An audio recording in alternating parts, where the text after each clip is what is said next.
Приветствую тебя, зритель! Ты на канале Игра де Жанейро. На связи с тобой Хитрый Лис. Прошлая неделя выдалась такой, что там заканчивался один месяц, начинался другой, и для меня это всегда такой тяжелый удар по работе. Учитывая непростую обстановку в стране, сейчас оставаться без работы было бы крайне неразумно, поэтому приходится больше внимания уделять этому и идти даже где-то на уступки. Наши предприниматели наверняка сейчас потирают довольно руки. Очень много работы при этом было взято на выходные, и я вот только сейчас более-менее немножечко разгребся для того, чтобы посмотреть обновление, которое, кстати, очень маленькое. Поэтому сегодня будет такой короткий ролик. Видео никуда не пропадут, я буду их загружать даже без монетизации, и даже в случае, если YouTube заблокирует, все равно я буду пытаться загружать эти ролики, используя, возможно, обходные пути, так что они будут выходить. Ну, а если не получится на YouTube, то я думаю, что на Яндекс.Дзен там вроде есть, я еще до конца не разобрался, но есть возможность тоже загружать ролики, они будут выходить там. От этого я никуда не ухожу. Ну, а теперь давай перейдем, посмотрим, какие здесь были обновления. Начнем со смены ивента. На этой неделе это Огненный Разрушитель, которого я практически закрыл один круг, но на самом деле у меня очень много фрагментов. Вернее, Глаз Дракона, 102 тысячи, это при условии, что я уже закрыл что-то. Отсюда я буду забирать Джугеляна, я уже забрал отсюда 2 фрагмента и заберу еще оставшиеся 3. И, скорее всего, возьму Афину, либо посмотрю, сколько мне там хватает, не хватает, либо возьму Хамоди. Вот эти 2 персонажа для меня сейчас наиболее важны в плане прокачки. Хотя очень хороший вариант, это, конечно же, Жанна. Те, кто только начинают играть, конечно, я бы лучше делал ставку на Жанну. Она очень сильно апает всю команду по принципу повышения ей как будто бы звезд. Камень испытания героев я практически закрыл, и здесь вот как раз я сейчас возьму себе еще карты, и таким образом вот он в принципе у меня полностью весь закрыт. Гайд по нему есть, по всем заданиям, которые здесь представлены, тоже есть на канале. Пока еще YouTube не заблокировали, можешь смотреть, но в принципе если здесь этого не останется, то на сайте я по-любому постепенно все это доведу до ума и выставлю обязательно. Ну и то, ради чего все это, конечно, затевалось. Это 35-й сезон пропуска славы, которым тематикой его стал Орик.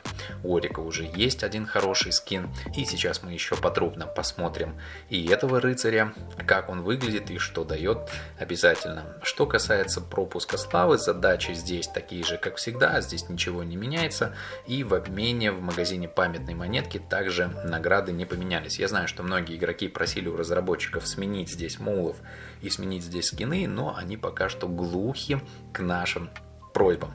Как видишь, у меня уже 900 с чем-то монеток, и я здесь докупил карты сокровищ, чуть-чуть потратился, но все остальное буду держать, не так-то долго нам ждать для того, чтобы забрать еще анимушу, и в принципе все. Здесь больше забирать будет нечего. Ну а теперь перейдем к скину. Итак, вот он наш Орик, замечательный, один из лучших персонажей, которые были введены когда-то. Сейчас он, конечно, немножечко сдал позиции на фоне всех остальных нововведений, но когда-то он был очень крут и достаточно долго продержался в топовой мете. Я его использую периодически до сих пор, мне очень нравится его ульта. В отличие от многих игроков, я, конечно же, использую его больше как танка, хотя знаю, что ребята используют его как саппорта. Некоторые, ну, я как дамагера у Орика, ну, не знаю, я его не рассматривал именно вот так, чтобы он дамагером был. Мне очень нравился его первый талант, при помощи которого он снижал физическую защиту переднего ряда, и благодаря этому я мог, допустим, той же Алитой наносить гораздо больше урона, поэтому я использовал его всегда как танка, и если помнишь, на канале есть ролик «Самый лучший сетап», который я использовал в пещерах, где 3 персонажа, вот там я показывал, как я использовал Орика как танка, сзади стояла Алита и Шаман, который все это отхиливал и еще дополнительно разгонял Алиту, то есть Шаман разгонял Алиту, Орик резал защиту, и в результате все это вот так вот очень хорошо работало. И еще очень классный у него был амулет, мне почему-то кажется, что было 6 секунд, сейчас 5, не помню, почему-то у меня ощущение, что было 6. Но, возможно, ошибаюсь, тут не суть. Вот эти 6 секунд, вот все-таки меня подсознание тянет к тому, что все-таки было 6. Вот эти 5 уже секунд, когда Орик вроде как должен был погибнуть, но он может принимать еще дополнительный урон, очень часто выручали в тех сражениях, которые происходят по волновому типу, потому что при переходе на следующий уровень он остается живым, и его есть возможность отхилить, и это здорово. Ну и плюс, конечно же, ускорялка его, которая особенно шикарно работает, когда у Орика появляется третье крыло, потому что, по сути, дает возможность ходить первым, и это очень круто. Но это такой маленький экскурс, гайд по Орику я, конечно же, готовлю, у меня очень много заготовок по всему, но я вот не все успеваю. Ладно. Поехали. Что касается его скинов. Итак, у нас здесь есть король-скелет Орик. И этот скин ты можешь получить в магазине памятной монетки, поэтому он очень крут. Сила Орику, ну вот как раз ребята, которые пытались использовать его как дамагера, а его вроде как можно использовать, потому что знаю, что многие качают ему шанс крита, вернее, да, шанс крита заклинанием, вот так будет правильнее. И силу качают, и также игнор физической защиты, и он может вливать дамаг, поэтому этот скин ему тут замечательно подходит. Но помимо прочего, сила повышает и физическую стойкость, стоит об этом не забывать. Поэтому, конечно, вот этот скин, он очень хорош для Орика, я его купил, он у меня есть. Что касается рыцаря, то я могу сказать, что здоровье Орику, ну оно в принципе никогда не бывает лишним, выглядит он шикарно, даже ближе вот к начальному Орику, просто перекрашенный, и такой меч у него рогатый. Да, вот здесь прям очень сильно переработанный, здесь король Леорик у меня, в принципе, мой ник в игре, это Леорик, который был из Diablo 3. И вот там был король Лич, вот этот король-скелет Леорик, и он очень похож. Это такой небольшой копипаст, да, я не знаю, как тут с авторскими правами, ну ладно, это отдельная история.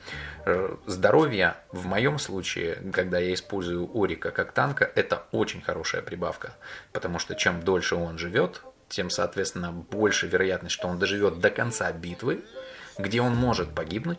И если я успеваю за эти 5 секунд перейти на следующий уровень, там я его отхиливаю, потому что очень часто шаман как раз при переходе у меня кастует по новой. И, соответственно, Орик, он восстанавливает себя.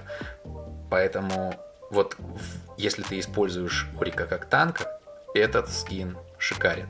Но, к сожалению, он сейчас пока что только за денежку и, наверное, если ты особо не пользуешься этим персонажем, я бы не рекомендовал донатить. Хотя это, как обычно, дело каждого. Каждый решает сам, что бы он хотел делать. Внешне очень красиво. Орик до сих пор хороший персонаж. Вот это умение, которое многие использовали, и оно давало, тут раньше было 2 секунды ускорения, сейчас только 1, к сожалению, порезали. Да, немножко загубили хорошего персонажа, но тем не менее, он остается при этом отличным. И скины, которые есть у него на данный момент, они, в принципе, оба ему хорошо помогают. Что в принципе, даже и для дамагера поднять здоровье, ну, было бы, наверное, неплохо в любом случае. Вот такой у нас короткий выпуск, небольшое обновление. Ну, в принципе, сейчас, наверное, и хорошо, потому что впереди у нас Пасха, пасхальные ивенты, и там, скорее всего, будет много всего такого новенького введено. Возможно, вот эти молоточки будут, и яички пасхальные, еще что-то. В общем, ждем это. Разработчики нам что-то наверняка готовят. Ну, а перед этим такое небольшое затишье и ждем следующую неделю. Подписывайся на канал, ставь палец вверх, делись этим роликом с друзьями и долбани в колокол, чтобы не пропустить другие ролики по игре. Оставайся с Лисом. Впереди нас ждет еще много интересного и полезного по игре не только. Лис прощается с тобой. До новых встреч!